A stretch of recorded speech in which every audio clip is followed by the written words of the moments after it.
Morgan is actually built on LangChain, sat in Azure, connected to the Microsoft IQ APIs using a Microsoft partner for the avatar. So the world's your oyster these days. You can build and combine everything you want. The world is now a big Meccano set.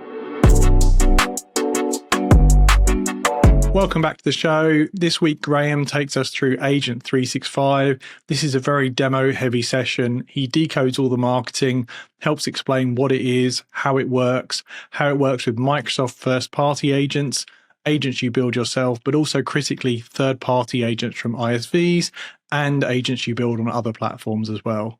Many thanks to Graham for decoding it all and showing us the demos, and even giving us a sneak peek at a new voice-based agent he built at the end. And many thanks to Crestron, who are the sponsor of this show. Really appreciate all their support of the community. On with the show. Hey everybody, really excited for this session. Agent 365 is absolutely a hot topic at the moment, or the hotter topic is trying to manage and control and understand all these agents in our organizations. And the reality is most organizations are doing something with agents and don't have complete visibility. But Graham is going to decode that problem and what Agent 365 does for us. Graham, I think everybody in the community knows you by now. We've done quite a lot recently as well. But for those who don't, can you just do a quick roll and intro? Yeah, of course. Lovely to be back as well, Tom. I'm Graham Hosking. I'm one of the solution engineers here in Microsoft. So I look after all of our wonderful software developers in Europe. So very busy. Like Agent 365 is a hot topic because they're also building agents internally and externally for their customers as well. So yeah, been dragged over the coals on this one, it feels. But yeah, lovely to talk about it more. And that's interesting, isn't it, in the ISV landscape, because this can cover third-party agents in certain scenarios as well as first-party, as well as built in-house. Everything, yeah. And that's, like you said, everything's a big promise, Graham. Everything's a big promise.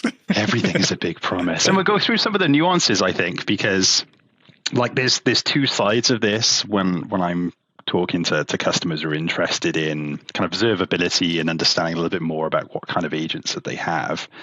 But they think when they're going to Microsoft for a tool that is only in the Microsoft ecosystem, which is obviously not true. It's never been true. And having that flexibility to create agents wherever you want, but then being able to hook in Agent 365 to look inside of that black box is what it's all about. Yeah, I love that phrase "hooking in." You're going to talk about that more, but like it's the early marketing. I felt like it was like, don't worry, magic will happen, and we've got much more detail on how Agent 365 can get visibility of third-party agents. Yeah, and they think most people think that. Yeah, one, it is magic. It's not magic by any means, but it is stuff that people have been using for the last sort of decade or so.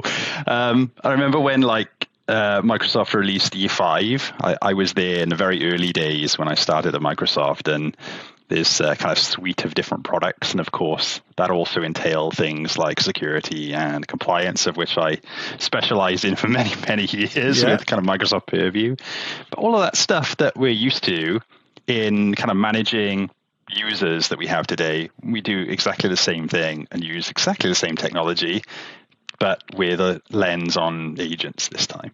And that's Microsoft's kind of high-level thinking is like we've had Entra and Defender and Purview for years and years and years in the people space, and you can take a similar paradigm to we want to watch what agents are doing. Yeah. That's exactly it. So this is the most common slide I show. I swore to you, Tom, that I wouldn't show any slides. I'll just we're going demo heavy today, but this is I'll give you this one. Thank you so much. Yeah, so I normally talk about like everything that you do for users today. If we think about like the front door to any organization, like we all work at home these days, or we predominantly do anyway, or trying to stay at home, I think, is when you're logging on to your corporate laptop in the morning, like there's going to be some sort of identification about you and the systems that you're trying to access, right? So we think about access packages, we think about conditional access, we think about like having an identity, not just for me, but also an identity for these types of agents as well. So they're in a registry. And all of those same capabilities that we do for human beings today, we're also doing for agents. So say, for example, that I want to interact with an agent, but I'm in a different country and that's unsanctioned, guess what? Like, we can have conditional access policies that restrict you to access not just that agent, but maybe can access the agent in part, but not the data that you're not allowed to access from that specific country, if that makes sense.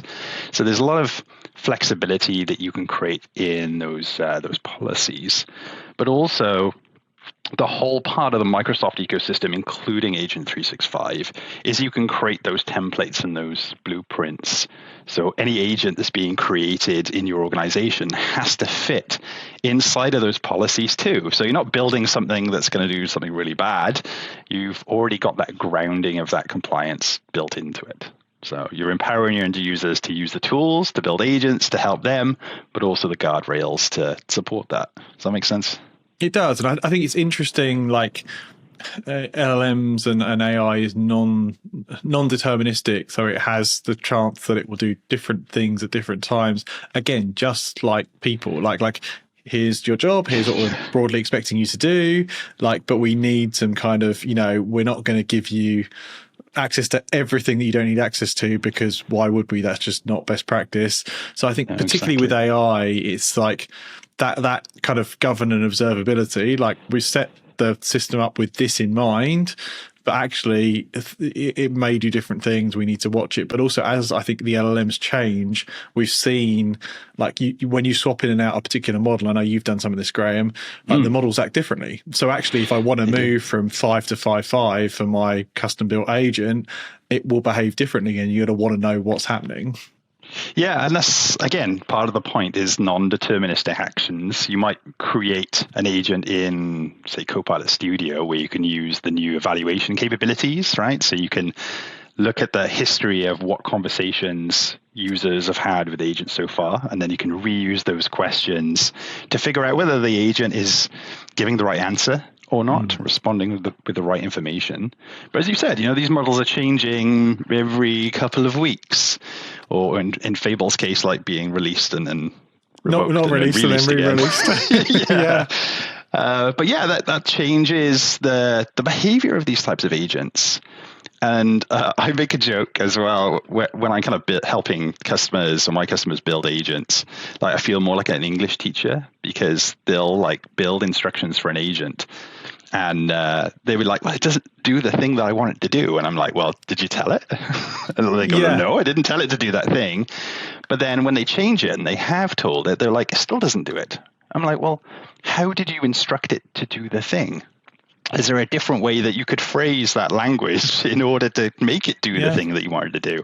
So you're right, non-deterministic tools with generative AI is there, but also that kind of brain, just like we do as human beings, right? We have this brain of things that we want to do, like moving arms and legs. But the other analogy I use as well is like driving. Like, you don't just jump in a car and drive. Like, someone's got to teach you, right? You need to have those instructions, but you need to have deterministic capabilities to drive a car as well, like a steering wheel, an engine, and wheels. But also, you need to have all of those sensors within the car to ensure that, one, the car is operating as it should. Right, we have that built in. It's an analogy to Agent 365 again, by the way. Bear with me on this one. But also, like, we have, if you've got a more modern car, I won't name brands on here, but you have sensors that's monitoring the human being as well, right? So you're monitoring whether they're awake. Do they need a caffeine shot or something? Do they need some sleep? Are they kind of going in a different lane? So you've got those other types of sensors as well, and kind of bringing it back into Agent 365 again, rather than go into cars, is utilizing some of the tools that you've already got access to. If I share my screen, is we can go into things like Defender. And there's new capabilities in here as part of the Agent 365 to do the monitoring. So I built a fully autonomous AI teammate, as we call them, or digital workers, or digital co-workers, whatever you want to call them these days. And I built this. And what is that, Graham? Help people, like, because agents means everything and nothing really at the moment. Like, what in this context, what platform was that agent built on, or how was that built? Yeah, good question. So there's two types of agents you can build a day. One we've had for quite a while, which is on behalf of agents. So if you're using things like Copilot, or you've built an agent in Foundry, for example, you as a human being are interacting with that agent, but it has the same permissions as you do, right? So it's working on behalf of you. This fully autonomous agent has its own identity. So in Entra, it's got its own ID with it logs on with. It's got its own agent ID, its own registry. So all of that governance templates I talked about earlier on. But it's also got its own mailbox, its own access to systems, its own access to data, its own memory, right? And is this a parallel to what we're seeing with autopilots and Scout? So Scout initially it seems to be taking your user token and acting pretty much as you, but we saw Satya in the keynote say autopilots will have Entra identities, mailboxes, like they will be an entity in their own right. Yeah, so that's still like with Scout, like the Scout that we have today in Frontier that runs on behalf of you. So yes, it's running on your local machine, access to the same systems as you do, has access to your mailbox through like WorkIQ. So that's still running on your behalf. I'm talking about kind of the next stage. Like there's very few of these I see in the enterprises yet, but you can build agents that are working autonomously like you do as a coworker, right? So Tom, you're going to go away and do your work after this session today, right? I don't know what you're going to do, but you've got a job role and you've got tasks that you need to do. So these fully autonomous AI teammates also have a specific job role, a description, a persona. It could be a marketing person, right? Looking for the next podcasts that you're going to do and figure out what's happening out in the field. So you can have these AI agents that actually reach out to you in reverse. So just like you would reach out to me, Tom, hopefully for the next podcast. Like we'll see how this one goes, Graham. Well, I know. you can have these agents like reach out to you and call you over Teams. Yeah. And if you're following this space industry-wise, this is the thing. This is OpenClaw. This is Hermes. Like this is in those cases, people are typically using things like they're using Telegram or WhatsApp or whatever. But there's definitely been a really positive hook of there's something about psychologically rather than being like prompt response or the agent can automate my emails into I've given this agent a, like you say, job to do. It's marketing research. It's proactively going out there, keeping an eye on what's going on the internet and bringing me back ideas. And I'm really excited about this in things like Teams, where it's like people can somehow mentally grep a Teams identity, an Entra account with a mailbox with a Teams account that I can talk to and come back to and I can bring into team scenarios. So I'm really excited about this, not just technically, but about how in terms of adoption, it's easier to understand that virtual agent Jack is our marketing analyst that's proactively doing things for us. Yeah. And that's exactly what it is. Yeah, you could have those agents spun up. And then if you wanted to bring them on a call, or even onto this podcast, wouldn't that be a cool thing for the future? Is that can sit there and we can interact with it via different modalities as well. So that could be via voice, it could be via video. If we get a chance, I'll try and show you Morgan as well, which is a fully autonomous agent that we can interact let's have a look. with. Yeah, sorry, I took you off track. So we've defined the agents. So we've got like these agents have Entra accounts. They're entities, and you're seeing Defender now look at one of your agent doing things. Is that right? Yeah, exactly. So when I typically show the Agent 365 interface, the reaction I get from my customers, because it's predominantly IT that we would talk about, kind of Agent 365 and the security of these agents, they then say, well, is that it? Is that just the user interface that we're paying for? And we're like, no, like you've got Entra, you've got agent policies in there. You've got Defender, which I'll show you in a second. We have agent policies in here that we're monitoring for potential risks. And then we're also using Microsoft Purview then from a security or data security point of view and highlighting risks of data there. So it's all of that kind of grounding, all surfacing back up into Agent 365. And the reason why I started with Cassidy, which is designed to be an operations manager, again, fully autonomous, so they're running around on their own actually doing work, is we want to observe those types of agents, right? And I built Cassidy quite a while ago, and then I noticed these risks being surfaced up in my tenant. And then in Agent 365, you can click on those agents that are are showing those types of risks, and it takes you off over into the relevant areas within kind of Defender, Purview, and Entra. And this was just one that it was showing there was a tool being used, and there was some anomalies that was coming up. So let me just see if I can show you this live for a second. This was anomaly for a tool by one of your AI applications. We had a low risk, right? So we're having all of that machine learning kind of built into these applications. And what I saw down here is Defender was saying like a threat actor was trying to use prompt manipulation techniques to invoke one of the available tools in the AI app that had a harmful impact. I'm like, okay, this is interesting because I know, got my attention. yeah, how this agent was built. Like it can send emails. It can also call people on Teams. It's also got PSTN connections as well, so it can make outbound calls. That's cool, right? But the cool thing was in here, it says that either a threat actor or a third-party tool that was connected to the agent was using an indirect prompt injection by triggering harmful actions that was running on behalf of the user permissions. Like without that Agent 365 piece and then Defender assessing that risk over a period of time, I wouldn't have known, right? So This is where like you're going to benefit from Agent 365 and doing that end-to-end monitoring like you do for your users. But now we're kind of leading into the future with these fully autonomous agents. I think you have to have some sort of tools that's monitoring followers' interactions, because there's going to be thousands, if not millions, of different agents. How are you going to do that? So that was just a really cool kind of thing that happened to me as I was building these agents, and I obviously showcased Agent 365. I'm like, look, there's a real one here for an incident that was in my tenant. So what was happening? Cool. What was happening in that scenario, Graham?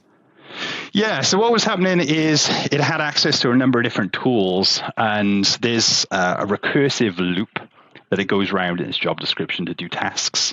So as part of those tools, they also interact with other AI agents as well. And it was just sending a prompt to another agent, and the agent was kind of responding to that and then triggering actions to connect to the tools that it had. So it's kind of a looping method between multiple agents, but it was just it wasn't anything harmful, of course. That's where we can see the risk is low, but it's still enough to trigger an incident that I could see many alerts as part of that.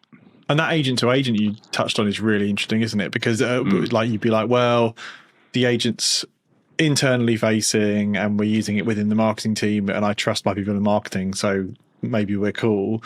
But we're certainly getting closer and closer, if not people are doing it already, where the marketing agent works with the researcher agent, and the researcher agent works with the video specialist agent, and now you've got no people working out what they're doing between each other. So this visibility suddenly becomes really interesting. It does, yeah. It's quite cool because Cassidy and Morgan, if we get time to show you, is their agents are actually built on LangChain. So those types of agents can sit anywhere. So they could sit in Google, they could sit in Amazon, for example. These ones are actually sat in Azure, but just to kind of show you that you can build third-party agents in any platform. So it's being surfaced up as potential risk because inside of that LangChain agent, I've infused it with the Agent 365 SDKs. That's what I was going to ask. So LangChain's an open source framework for building agents, but how did that get into this? Because by default, a LangChain agent doesn't just magically appear in Agent 365, does it? No, it doesn't. No. So there's a couple of different ways you can bring agents in. We've got this agent registry that you can see on the screen here. So in my demo account, I've got 386 agents. I've got some customers with like 5,000, 6,000, by the way. And then over here that you can see is I can explore other platforms. So the idea being is you can connect other third-party agents into a central registry in Agent 365. And we support 4 today, which is Amazon, Google, Databricks, and Salesforce. So you can just simply go into, let's pick Google for a second, give it a region, and then your project IDs and your access keys. And then we can get a registry in here of all of the agents in those 2 platforms, Microsoft and Google. And again, not magic here. This is just these platforms have APIs and access. So if you have the right permissions across those platforms, this tool can go in, read across, and see what you're doing in that tool over there. Exactly. But that's the important point, Tom, is it's showing you the agents and some associated metadata, but doesn't automatically give you full observability of that. So you have to have the Agent 365 SDKs infused in those pro-code agents in order to get the observability. But we also have a number of partners as well. Microsoft partners we've been working with over the last couple of months, and they already have the Agent 365 SDKs built into them. So if you're using things like Manus, for example, or Lovable, guess what? It's got Agent 365 already. So you can see those types of agents that are being registered in your estate, and then you can see inside of those agents as well, even though they sit outside of Microsoft. That's cool. A really good tip, because that's the reality of this agent space is not going to all be on one platform. You're going to have specialist ones from other MSPs and ISVs. You're going to have a certain division of busy building things on Salesforce or whatever it is. So saying how do we all play nice to give this layer of visibility is going to be an interesting conversation. It is, yeah. And that's where we brought in those maps as well. You mentioned about agent to agent. Like, it's not just agents inside of Microsoft that can talk to each other. You could have a Microsoft agent talking to a Google one, right? Because that has all the specialisms and kind of persona and access to different tools. So the whole idea of these maps as well isn't just like a really nice UI, but it's showing you those potential risks to other types of agents too. So these other ones are all my third-party agents that are built in LangChain and a few other open source tools as well. Oh, by the way, Microsoft has Agent Framework, Microsoft Agent Framework, which is open source. Just letting you know. And then we can see other types of agents as well. Like we can see all of my agent builder ones. I can click into these as well to get additional telemetry on that. And that's where Agent 365 kicks in, because then we can see not just who created this agent, a little bit more information about it, but also the instructions, because instructions can be manipulated too, right? So as these agents are being created in your organization, your admins are going to be vetting all of this before it gets released to anyone in the organization. So it's very, very cool to kind of see this all in one place, because traditionally you'd have to go over to the source of where the agent was created and then read it there. Yeah. Not a good experience.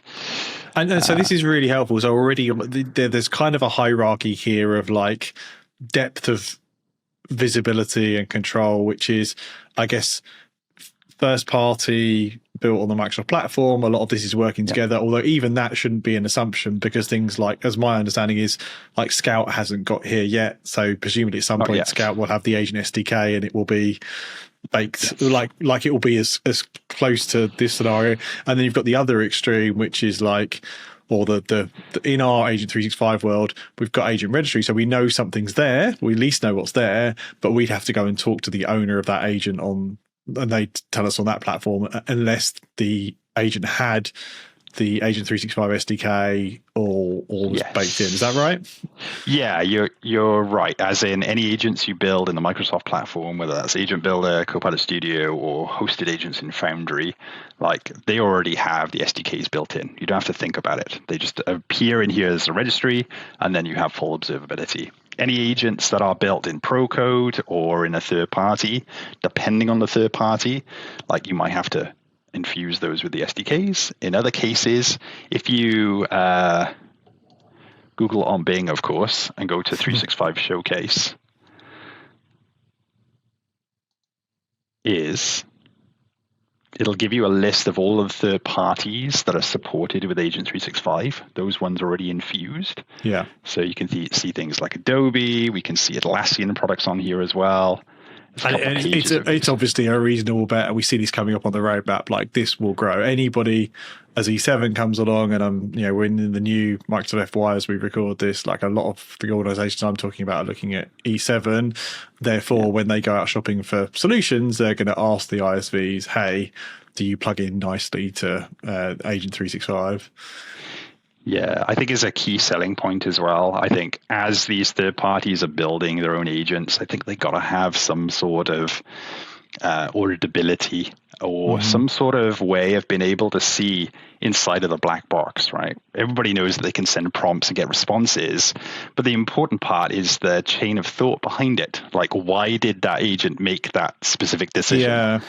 Especially in like highly regulated organizations where if they're audited and then an agent went a little bit rogue or gave the wrong answer, you have to be able to provide that type of information. Is there any part of this conversation that is about agent improvement? Because as you say that, it strikes me, it's interesting that actually we've got a really nice set of understanding here to go back and improve the agent prompt and the agent experience. Is this mainly for audit, or is it being considered for actual, process improvement in terms of the agent?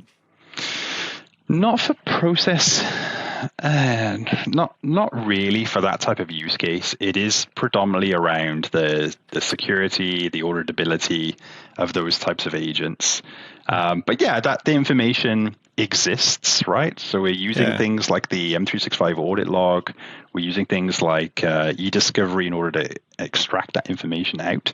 So potentially it could be used, but it's not. It's we've been doing that with the Change Pilot agent lately, and it's been really impressive. So it grabs the M365 messages, it summarizes for them, and then myself and others review them. We log every time the expert human reviewer changes something or disagrees, and then we go back a month later and we're like, hey, here's the database of all the human made changes. How could we make the system prompt more robust? And it'd be like, oh, I see, you keep changing this because of this phrase. So we found that to be, and that's only recent we've been doing that, but that's been really useful for us because the diligence of the AI improving itself is way better than the person, me and the team in this case, going through change by change and working out why the system prompts steered it slightly this way or slightly that way.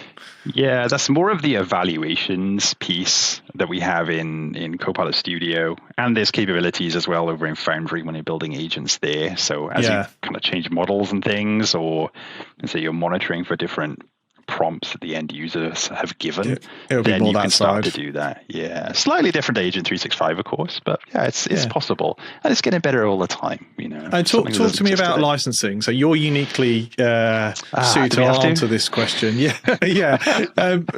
Also, I'm interested because you look after some of the ISV partners. So for let's go there first. For them baking it into their third-party products, is the agent SDK just available to them to do that? Like there's no incremental charge on them for making their thing compatible with this. Is that right? Yeah, you're right. It's a common misconception, not just with Agent 365, for other parts of the platform, that because like an IT admin is going into the back end here and being able to see like what types of agents and things that they have, is that they're the ones that need to be licensed because they're the one that's using it. That is not the case. Everything predominantly in M365 is done on an end user basis. So any user that is interacting with an agent, or the agent and the user is benefiting from the full observability, they would have to have an Agent 365 license. And this is one of those things, and there's other things in the M365 workload here where I'll say this as independent, not as you at Microsoft, but like it's one of those scenarios where benefiting from like there's a line being drawn there that isn't licensed and enforced at the moment. But if you look at how the experience is being done, if your users are using these agents and they're being reported on in this tool, then they're gaining. But your organization is gaining benefit from that visibility is kind of the concept. Is that right? That is correct. Yeah. So these agents could be in the Microsoft ecosystem. They could be outside of it, but because they're infused with those Agent 365 SDKs, the end user has to be licensed. But that gives you flexibility as well, right? So in an ideal world, like everybody's going to be using agents, whether they're pre-built ones like Research or Analyst or Scout or Cowork. But in some cases, at the moment, you might have a group of people that just don't use agents. So you don't have to license them for that. There's no technical enforcement of a license either. So it doesn't mean that, Tom, like you don't get an Agent 365 license, but that doesn't stop you from using an agent that is fully observed. So it is more of kind of a legal licensing piece, just like we have over in other parts of the ecosystem, like Purview. Your Purview world that you know well. Yeah, that's another one of those. Yeah. See, like over in the Purview world, which is also relevant to agents, is you can like systematically find and automatically apply sensitivity labels, which can not just add metadata to content, but also have encryption and permissions around that. Now, it's the same principle, right? If you're doing that, you're creating that content and it's automatically applying the sensitivity label, you and the organization is benefiting from that. But if you're somebody on the front line where you're just reading those files and you're not like doing the creation of that, then those types of users don't need to be licensed with that enhanced license. So yeah, definitely speak to your Microsoft representative and they can kind of guide you on where you need to go. And is it a bit like those other things, like the first license on the tenant lights this up? Yeah, and one license, then you can start understanding it. Nice. You'll know when you go into this Agent 365 interface, some of these elements like agent runtime and risks and things will be grayed out, and it'll say, hey, you need an Agent 365 license, but you just need one to light everything up. But that doesn't mean you're compliant. You still need to license your end users for that. Yeah, and for the people that, for the organization listening in here, like, go get that seat to assess it and understand it, right? Because this conversation is absolutely coming to the business side of, oh, we're using agents now. What are our options? What are our visibility? And it's a good way to assess if there's value there for you. Yeah, and there's some flexibility again with the licensing. Like you can buy a standalone license. Ideally, the prereq of that is going to be E5 because then it lights up all of the compliance and security elements in Defender and Purview. Like without that, you do get some insights to that, but it's not going to give you everything that you need. But in that case, if you're considering things like E5 or you already have E5, and then you're looking at M365 Copilot and you're looking at Agent 365, it just makes sense to maybe step up. Why not? Yeah, maybe just step up to E7. Like you don't have to buy all the licenses again if you're already on E5. You can just step up to that. But again, it's up to every individual organization about what they need and what they're going to benefit from. Yeah, we've got a podcast coming up, actually. Ali at Norton Rose Fulbright, they're going E7 and she's coming on to talk about that journey.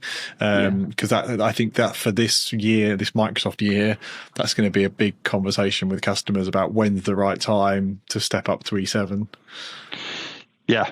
It's there are lots of conversations to have.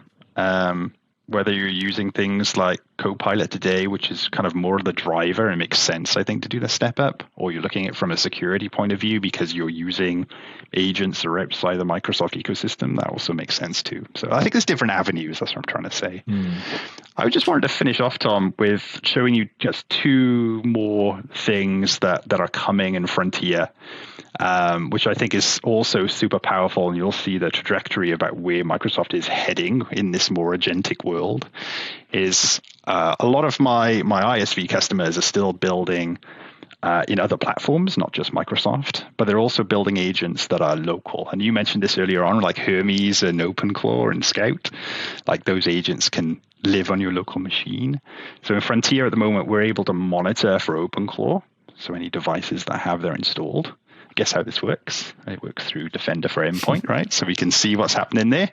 But also there's going to be a whole list of other third-party vendors as well. So we can monitor for those types of agents that wherever they're being created, that you can have that full observability. I would definitely get that OpenClaw monitoring on because I'm pretty confident some people are experimenting on their corporate machines that possibly shouldn't be. Quite possibly, yes. But how do you know unless you go and have a look in that? And then lastly, around kind of tools. So you mentioned around deterministic and non-deterministic actions. We can build MCP tools now as like plugins as well in Copilot Cowork. And those plugins can have an MCP server, but also associated skills around that connectivity. And this is a central repository, just like we've got for agents, where we can see all of our agents that's being used. I, as an IT admin, can view all of the kind of first-party and third-party MCP and plugins too. And you can see I have some of these blocked. So I can block that at a tenant level if I decide, nope, nobody's got access to do that. Or if I decide I want a little bit more control, is I can go in and I can view all of the settings, understand what all of these connections do. So here's all of the tools associated with this WorkIQ Teams MCP server. So again, I can read and kind of vet that. But in the third-party ones, if I scroll right down the bottom, there's some third-party plugins that either admins can create as part of Cowork, or now end users will also be able to create their plugins as well and submit those. So just like we do with agents, we want to vet that before it's sent out to the rest of the organization. So I can see this TomTom maps. I can see it links out to an external URL. It's got some associated skills in here. Skills are just markdown files in natural language. So I want to vet whether these do something good or bad.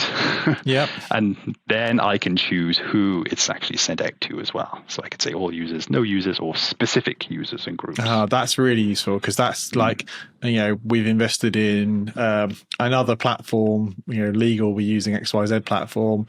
We've got an MCP for it, but it's only for these people who've got the license. So I can show these people that plugin's available to them, but I don't want to show it to the entire org, because they'll try and use it and they're not licensed for that service anyway. Yeah, I had a customer ask me yesterday. They were really frustrated in giving Copilot Studio to their end users, being able to turn off connectors. But he said there's thousands. So when end users go into Studio and they can see all these thousands of connectors, the only way that they can find out that IT's blocked them is like clicking on one and see if it works.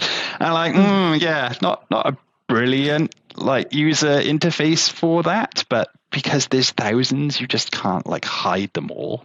And I said it works both ways. If you blocked everything and they can only see 3 or 4, they don't know what is possible. They don't know what else is available. Yeah. So it works. Get a computer use agent to click them one by one and build a database. And no. Awesome. So there we go. That's so useful. Great. That was, again, you've decoded that wonderfully. Thank you. Thank you. Let's bonus time. Show me your cool agent demo. Yeah, sure. So I talked about the digital co-workers. So I started building off Cassidy, that you've already met now, which was an operations manager. And then this was built on part of different conversations I was having with customers. And when I was trying to tell them about what a digital coworker was, there was nothing to show them, right?